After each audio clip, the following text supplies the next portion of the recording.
Bonjour, bonjour de partout où vous nous suivez. Vous êtes en direct de l'espace Impact ou l'émission Impact, une émission animée par votre humble serviteur Pierre Dianda.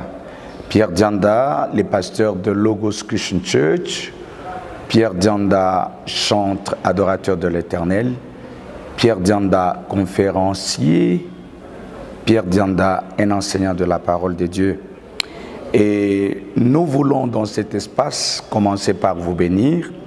Nous l'avons appelé espace Impact, puisque l'évangile est venu impacter les vies. Quand la parole de Dieu entre dans la vie d'une personne, la personne ne reste pas la même. Tous ceux qui ont croisé le Seigneur Jésus sur leur chemin, leurs vies ont été d'une manière ou d'une autre impactée. Et nous croyons qu'en suivant la parole de Dieu, les enseignements qui seront donnés dans cet espace, vous serez grandement bénis. Partout où vous êtes, soyez bénis dans le nom merveilleux du Seigneur et Sauveur Jésus-Christ. Ne soyez pas seuls à suivre ces choses. Invitez beaucoup plus de personnes, invitez vos amis, invitez vos collègues, invitez vos frères, invitez vos sœurs, invitez les membres de la famille. Soyez toujours nombreux pour suivre ce qui se passe dans cet espace. Dans cet espace, vous entendrez la parole de Dieu. Dans cet espace, vous aurez de la bonne musique. Dans cet espace, vous aurez des enseignements sur le leadership et vous aurez des enseignements sur tout ce qui crée de l'impact. Et vous serez impactés par la puissance de Dieu. Que l'Éternel Dieu vous bénisse. Nous commençons aujourd'hui avec impact. Impact chez vous. Impact dans votre vie. Impact dans ce que vous faites. Comment vous pouvez vivre l'impact de la présence de Dieu dans votre vie? Avant même de répondre à cette question, j'aimerais vous dire que lorsque vous faites quelque chose et que la chose marque l'attention des gens, lorsque dans un domaine quelconque de la vie, vous réussissez et vous influencez positivement plusieurs, il y a de l'impact. Mais il y a aussi des gens qui peuvent créer de l'impact négatif. Vous créez un impact négatif lorsque vous faites quelque chose qui ne contribue pas à la vie. Vous faites quelque chose qui ne contribue pas au bonheur. Vous faites quelque chose qui détruit, quelque chose qui anéantit, quelque chose qui empêche la paix, et vous le faites à une grande dimension. Vous avancez dans le mal, vous allez dans la profondeur de ce qui est mal.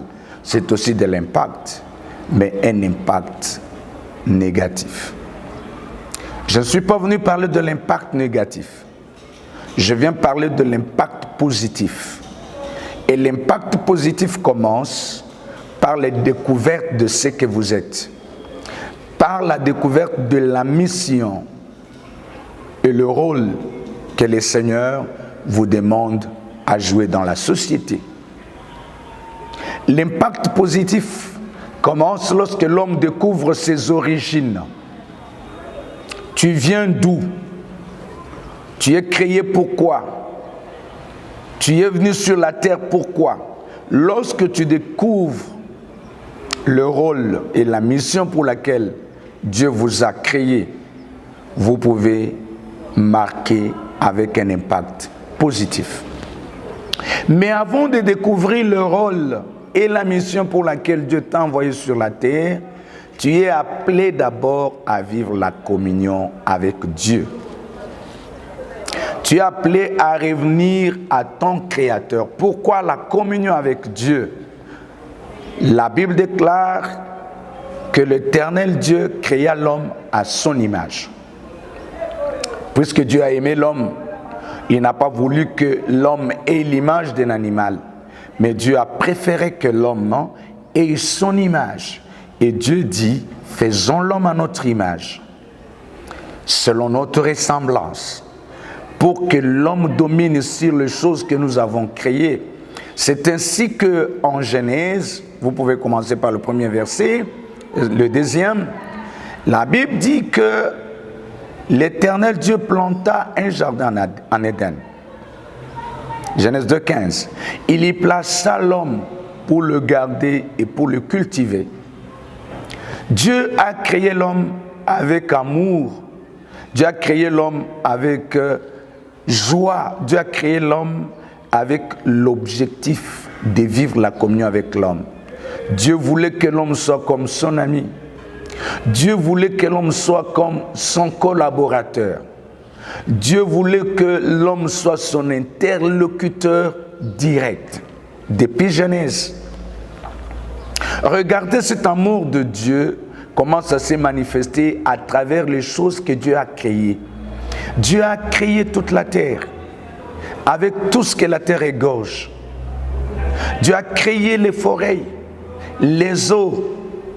Et Dieu a dit, créons l'homme à notre image, pour que l'homme domine ces choses. Dieu a pris une partie de son pouvoir. Il l'a donné à l'homme, afin que l'homme ait eu l'autorité sur les biens que Dieu lui-même a créés. Et Dieu a donné à l'homme la possibilité de cultiver et de garder ses jardins. Ça montre l'amour que Dieu a pour l'homme, ça montre la place que Dieu a voulu que l'homme occupe, ça montre la collaboration parfaite que Dieu voulait entre l'homme et lui. Ça montre que Dieu n'a pas créé l'homme pour être contre lui, mais Dieu a créé l'homme pour que l'homme soit en communion avec lui. L'ennemi s'est éclipsé dans le jardin avec la ruse. Il a menti l'homme. Il lui a dit, non, Dieu sait que quand vous allez manger ces fruits, vous serez comme lui, alors que l'homme était déjà créé à l'image de Dieu. C'était une ruse. Et par ce péché, le mal est entré dans le cœur de l'homme. L'homme a rejeté la communion que Dieu voulait vivre avec lui. L'homme a refusé la voix de Dieu. L'homme a rejeté la voix de Dieu. L'homme a dit non, je peux faire mon propre chemin. Et en se décidant de faire son propre chemin, l'homme s'est éloigné de la volonté de Dieu. Il est sorti du but même de sa création. Il est sorti même de la raison de son existence. L'homme a détruit même la raison de son existence. En quelque sens, l'homme a perdu son sens. L'homme a perdu sa nature. Pourquoi? Puisqu'il a refusé de rester connecté à celui qui l'a créé. Il a refusé de continuer la communion avec celui qui lui a donné la possibilité de dominer sur les choses. Et quand ces péchés sont entrés, les péchés nous ont éloignés de la présence de Dieu. C'est ainsi que la Bible nous enseigne dans le livre de Romains, chapitre 5, nous allons lire le verset 12.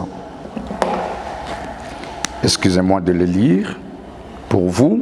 Si vous avez la Bible avec vous et que vous êtes en train de nous suivre, vous pouvez aussi prendre Romains 5, verset 12 et le lire avec nous. Le verset 12 dit ceci. C'est pourquoi, comme par un seul homme, le péché est entré dans le monde, et par le péché, la mort, et qu'ainsi la mort s'est étendue sur tous les hommes, parce que tous ont péché. Je reprends la lecture. C'est pourquoi, comme par un seul homme, le péché est entré dans le monde, et par le péché, la mort, et qu'ainsi la mort s'est étendue sur tous les hommes, parce que tous ont péché.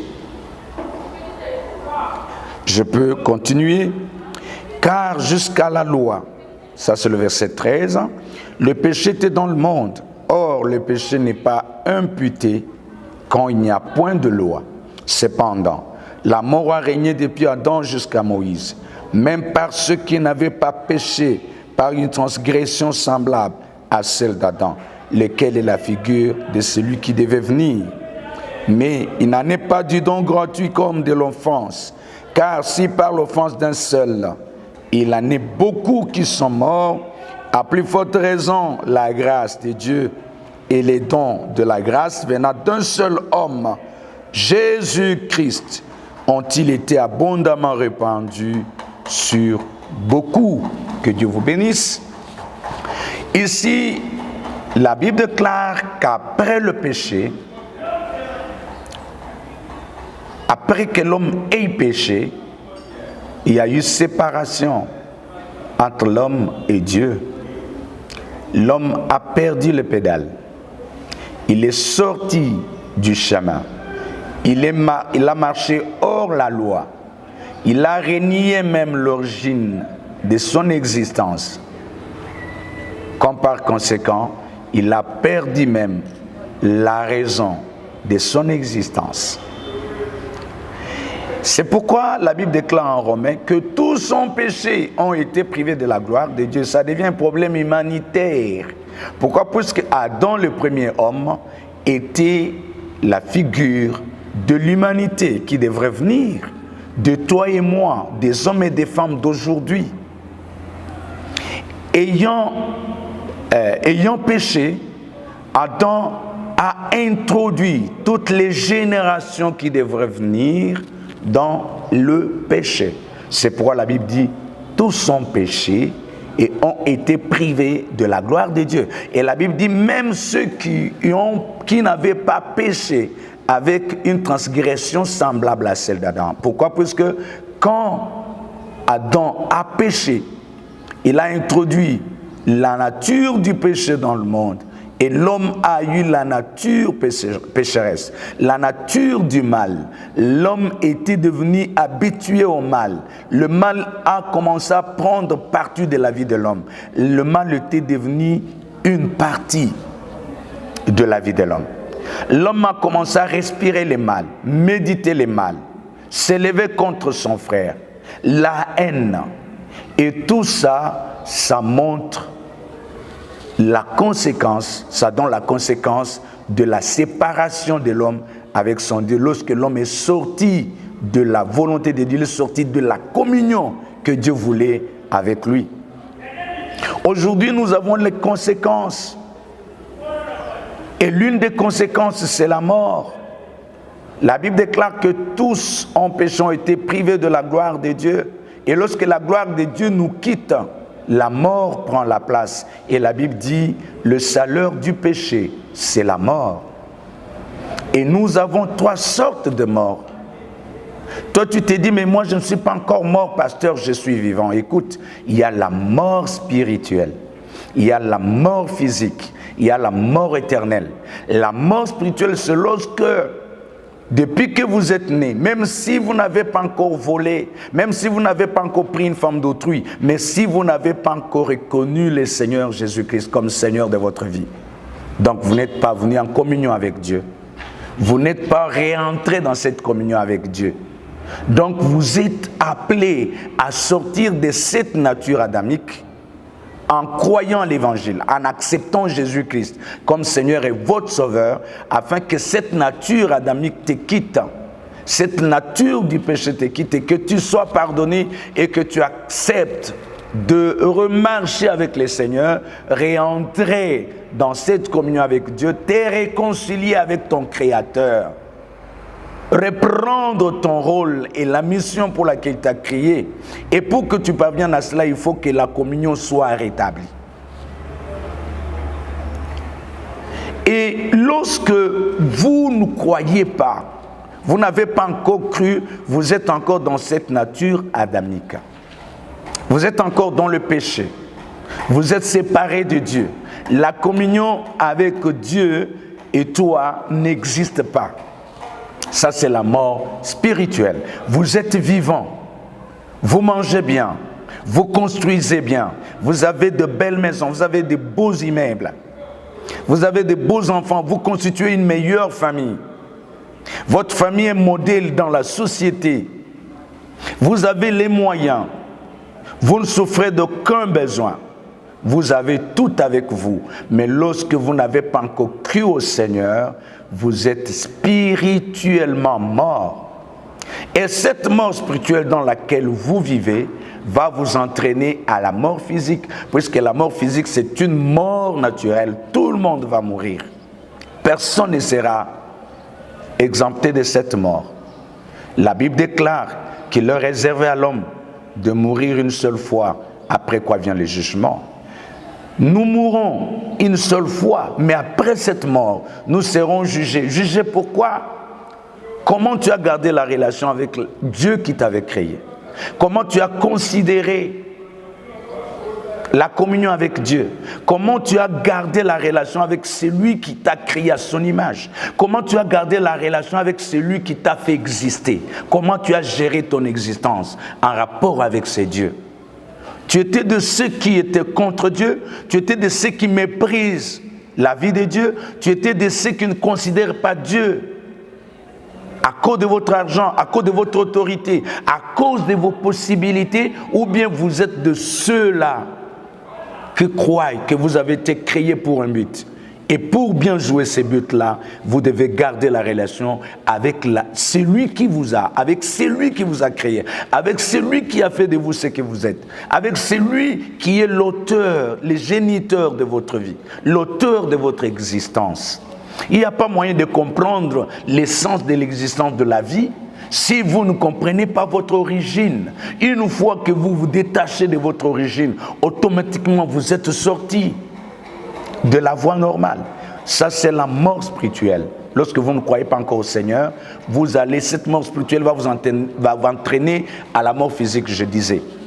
Et à la mort physique, tout le monde va mourir. Mais lorsque tu meurs déjà sans connaître Christ dans votre vie, vous êtes déjà éternellement mort. Et cette mort physique va entraîner maintenant la mort éternelle.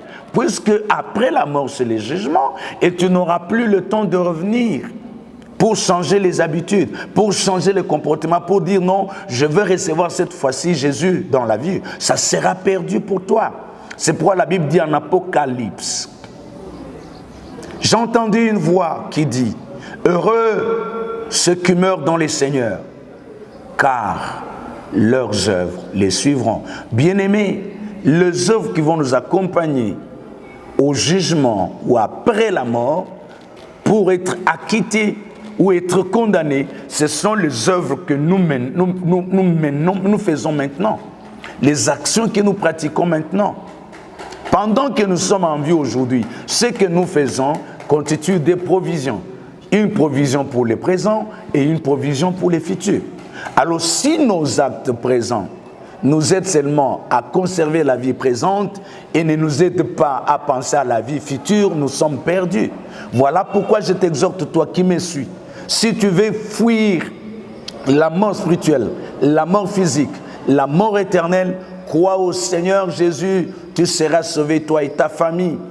Après cette conséquence du péché, après que le péché soit entraîné le mal, la haine, après que le péché soit entraîné la destruction, ayant entraîné la destruction, pour que l'homme se mette à se détruire lui-même la nuit et le jour. Quand ces choses se font, ça prouve tout simplement que c'est l'origine du péché. C'est le péché qui a entraîné toutes ces choses. Mais pour changer ces tableaux, la Bible dit en Jean 3,16, crois. La Bible dit en Jean 3,16 plutôt, car Dieu a tant aimé le monde, alléluia, qu'il a donné son Fils unique, pour que quiconque croit en lui ne périsse point, mais qu'il ait la vie éternelle. Dieu a tant aimé le monde. Dieu nous a aimés bien que l'homme ne pouvait pas s'y sauver lui-même, bien que l'homme ne pouvait pas trouver solution à son péché, à sa méconduite. Dieu s'est décidé de les sauver. Dieu s'est décidé de faire du bien à l'homme et lui-même a initié la voie. Et la seule, l'unique l'exclusive voie que Dieu a initiée pour le salut, c'est croire en son Fils, Jésus-Christ. La Bible déclare que Dieu a voulu que ce soit par ce canal que les gens soient sauvés. Pas par le canal d'un prophète, pas par le canal d'un pasteur, mais par le canal du Fils de Dieu, Jésus-Christ de Nazareth. C'est pourquoi en Jean 7,31, crois au Seigneur Jésus, tu seras sauvé toi et ta famille. Tu aimes ta famille, tu vas introduire ta famille dans sa valeur originale. Tu vas introduire ta famille à découvrir le rôle et la mission pour laquelle Dieu vous a créé. Bien-aimé, amène ta famille à Christ. Toi-même crois à Christ. Ne dis pas que ces choses-là des églises ne me concernent pas. Ne dis pas que non, moi je ne pêche pas. Non. Le fait que tu vois certaines choses se faire dans l'église, ça ou là, ça et là, même si tu les condamnes, ce n'est pas un échappatoire pour toi. Dieu ne te jugera pas à cause des actes des autres. Dieu te jugera par rapport à tes propres actes. Et comment toi-même tu t'es donné à lui. Comment tu as considéré la communion qu'il voulait établir entre toi et lui. Et tu rendras compte de cela. Et le plan du salut a été donné. Jésus-Christ est venu. La Bible déclare le salut, les pardons du péché, la repentance seront prêchés en son nom. Voilà pourquoi nous annonçons Jésus-Christ qui crée un impact dans la vie. Vous voulez mener une vie avec impact? Recevez celui qui peut apporter l'impact réel, l'impact de votre sens de la vie, qui est cet homme de Galilée, Jésus-Christ de Nazareth. Et lorsque vous croyez en lui, les choses vont changer. Vous serez réconciliés avec Dieu, vous devenez enfant de Dieu, et lorsque vous devenez enfant de Dieu, comme la Bible le déclare, je vais lire encore, cette fois-ci, c'est Jean, chapitre 1er,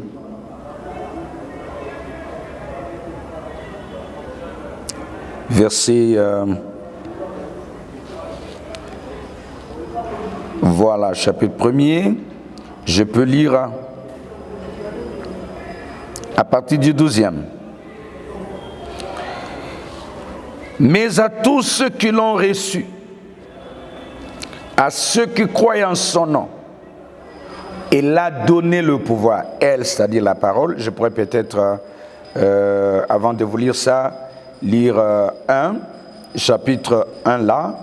Je commence par le premier verset, au 4e, et puis je vais aller sauter les autres et aller au 12. Au commencement était la parole, et la parole était avec Dieu, et la parole était Dieu. Elle était au commencement avec Dieu. Toutes choses ont été faites par elle, et rien de ce qui a été fait n'a été fait sans elle. En elle était la vie, et la vie était la lumière des hommes. La lumière, lui, dans les ténèbres, et les ténèbres ne l'ont point reçue. Voilà, je saute, j'arrive au 12e et 13e verset. Mais à tous ceux qui l'ont reçu, à ceux qui croient en son nom, il a donné le pouvoir de devenir enfants de Dieu, lesquels sont nés non du sang, ni de la volonté de la chair, ni de la volonté de l'homme, mais de Dieu. Vous voyez ici, lorsque l'homme a péché et que sa nature a changé, maintenant Dieu change les choses. Il envoie sa parole, la même parole qui a été au début, au commencement, la parole dont la Bible déclare que rien de ce qui existe n'existe sans elle. Rien de ce qui existe n'existe sans parole. Donc dans chaque partie, dans chaque chose qui existe, il y a une partie de la parole de Dieu, c'est-à-dire il y a un pouvoir créateur de Dieu. Ce qui fait que toutes ces choses peuvent écouter la voix et la parole de Dieu. Et lorsque vous croyez en Jésus, vous recevez la parole de Dieu, la Bible déclare, vous devenez un homme nouveau, un enfant de Dieu. Vous n'êtes plus né selon cette nature adamique. Vous sortez de cette nature adamique. Vous sortez de cette nature du péché. Vous revenez un homme de conscience, un homme qui reconnaît son origine, qui retrouve ses origines, qui se dit, j'ai été créé pour vivre la communion avec Dieu et je reviens, je ne peux pas vivre loin de mon Seigneur. Bien-aimé, l'impact vrai dans la vie, l'impact positif, dans tout ce que vous pouvez faire, commence par retrouver le sens de tes origines. Commence par retrouver l'utilité pour laquelle tu as été créé. Commence par retrouver la première relation qui a été établie entre toi et le monde qui existe. Cette relation a commencé avec Dieu. Tu n'as pas commencé la relation avec les hommes, avec tes amis, avec les biens. Non, tout a commencé avec Dieu qui t'a créé. Donc, pour avoir une bonne interprétation de la vie, une bonne interprétation des sens des choses, vous devez revenir à la relation du départ, la communion avec Dieu, le vrai impact, l'impact positif, que ce soit dans ton pouvoir, que ce soit dans ton autorité, que ce soit dans n'importe quel domaine de votre vie, que vous soyez leader, que vous soyez tout ce que vous pouvez être dans la vie, que vous soyez riche ou pauvre, mais le sens de votre vie, le sens de la réussite de votre vie, le sens du vrai impact, pour que l'histoire de votre vie ne reste pas une histoire négative, bien-aimé, vous devez croire en Jésus pour retrouver la communion avec votre Père, puisque ton existence commence là. Lorsque tu renies tes origines, lorsque tu renies ton identité, automatiquement, tu te sépares même du sens vrai de ton existence. Et l'homme est aujourd'hui loin de Dieu, avec les inventions qui se tuent, ou qu'il utilise pour se tuer lui-même, avec le pouvoir que l'homme utilise pour lutter contre son frère, avec les moyens qu'il utilise pour se détruire les uns les autres. L'homme est devenu nocif à lui-même. L'homme est devenu contre son propre frère. L'humanité est en train de se détruire. Pourquoi? Le fait d'évoluer loin de Dieu, le fait d'être sorti de ses origines, le fait de s'être coupé du lien de vraies relations que Dieu avait voulu entre toi et lui. Et à cause de cela, tu dois manifester la puissance et la gloire de Dieu en recevant Jésus-Christ comme Seigneur et Sauveur de votre vie. Une fois que Christ est dans votre vie, une fois que Christ prend sa place dans votre vie, vous retrouvez votre sens. Vous retrouvez votre possibilité d'existence. Vous retrouvez cette grâce. Et là, lorsque vous retrouvez votre relation avec Dieu, je vous dis, vous avez l'impact positif, vous comprendrez le vrai sens de votre existence, vous donnerez la nature vraie dans ce que vous êtes en train de faire et vous verrez la main et la gloire de Dieu dans votre vie. Et le sens de votre vie prendra place. Tout ce que vous ferez, n'importe quel domaine de vie, vous êtes leader, vous êtes commerçant, vous êtes fonctionnaire de l'État, vous êtes cadre, vous comprendrez le vrai sens de la vie. Et vous aurez retrouvé votre pouvoir, vous aurez retrouvé votre grâce, vous aurez retrouvé la puissance et la grâce de Dieu dans votre vie. Bien-aimés, l'impact positif de la vie, le vrai sens de ce que vous faites commence avec la communion avec le Seigneur Jésus-Christ. Nous avons voulu aujourd'hui vous dire qu'en retrouvant cette communion avec Christ, vous irez très loin. Vous irez très loin. Et j'appelle à tous ceux qui sont leaders, tous ceux qui sont enfants de Dieu, quels que soient les domaines dans lesquels vous évoluez, considérez ce message. La communion avec Dieu est le point de départ pour que vous meniez une vie avec impact. Si vous vous sentez responsable et que vous voulez maintenant là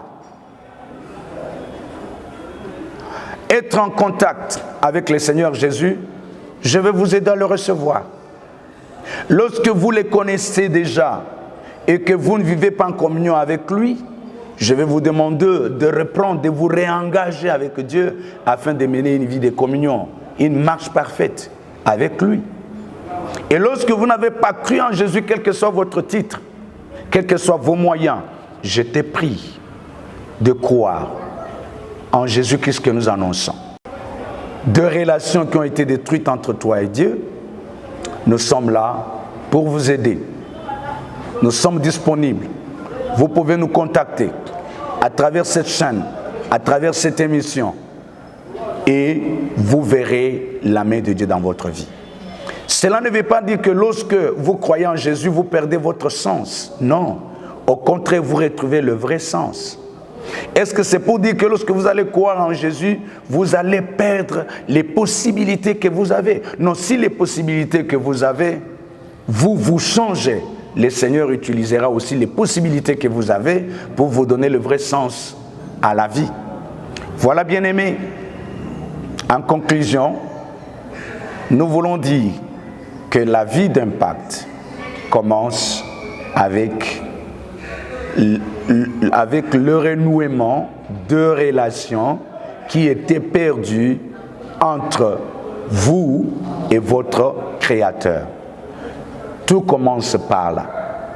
Lorsque vous revenez à Christ, lorsque vous croyez à l'Évangile, vous acceptez la parole de Dieu, automatiquement, la relation avec Dieu est rétablie et vous commencez la vie d'un autre impact avec le Seigneur Jésus-Christ de Nazareth. Merci, bien-aimés, de nous avoir suivis. Vous êtes bénis d'entendre ces choses, pourvu que vous les pratiquiez. Si vous n'avez pas encore donné votre vie à Jésus-Christ, et si vous ne l'avez pas encore accepté comme Seigneur et Sauveur, je vous prie de le recevoir. Et nous vous demandons de nous contacter, comme nous avons dit. Nous sommes sur Avenue Bolongo, numéro 236, dans la commune de Lingwala, non loin de notre radio et télévision nationale, la RTNC. Nous sommes juste à côté du terrain au Cal. Lorsque vous êtes sur l'avenue Kabinda, à côté de l'hôpital Kabinda, de l'autre côté vous avez la RTNC, il y a un terrain de foot là, appelé terrain au Cal. Et quand vous êtes juste au centre du terrain, là où on met la balle pour centrer, vous regardez, vous allez voir Logos Christian Church, nous sommes là-bas. Et vous voulez me contacter, prenez 09 98 12 43 64. 09 98 12 43 64. C'est mon numéro d'appel. Vous pouvez aussi voir ces numéros-là vous pouvez aussi les voir sur WhatsApp et nous écrire. Pour toute question, vous voulez mener une vie d'impact, vous pouvez nous poser votre question et nous allons répondre. Nous profitons aussi pour donner notre programme de culte. Nous sommes à l'église chaque mercredi, vendredi, de 16h30 à 19h pour adorer le Seigneur. De fortes prières, des enseignements profonds, et ça va vous aider aussi à mener une vie d'impact. Ça va vous aider à donner un sens à votre existence. Et dimanche, nous avons l'adoration qui commence de 8h30 à 11h30 chaque dimanche. Et nous avons aussi un culte anglophone qui va bientôt commencer. Vous pouvez nous appeler pour vous enregistrer afin de participer aussi au culte anglophone qui va bientôt démarrer. Et le culte anglophone passera à partir de 17h jusqu'à 19h chaque dimanche aussi. Et vous êtes intéressé, vous parlez l'anglais, vous pouvez venir assister à ces cultes. We also invite you, if you are speaking English or you want to perfect your English, you want to meet brothers and sisters who are speaking English, we also have English worship every Sunday from 5 p.m. to 7 p.m. You can come and join us for that English worship. You don't need to speak fluently or perfectly English, but maybe you are studying English somewhere. Also, you are foreign in Congo. You are not from Congo, you are from another country, you are speaking English. We want to offer you an opportunity to worship the Lord in your own language, and you can contact us for that. We'll be happy worshiping God with you. Voilà, nous sommes à la fin. Vous voulez nous contacter, vous voulez soutenir cet espace, vous voulez soutenir cette émission, vous voulez être en contact avec nous pour une certaine raison quelconque, afin de créer l'impact dans votre vie. Que l'Éternel vous bénisse. Ciao et à la prochaine.